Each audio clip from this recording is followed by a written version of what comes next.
First we need to read an input, so here I'm reading the input in a number variable.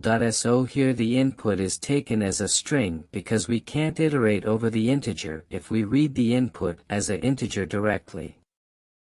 And next one is taking a result variable and storing the number 0 in it. The next step is to iterate over the string.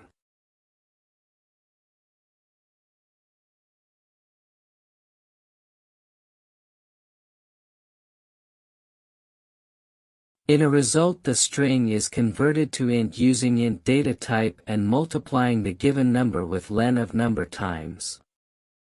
And here comes the final step, is that if result is equal to the given input, then the number called as Armstrong number. If it is not equal, then the number is not a Armstrong number.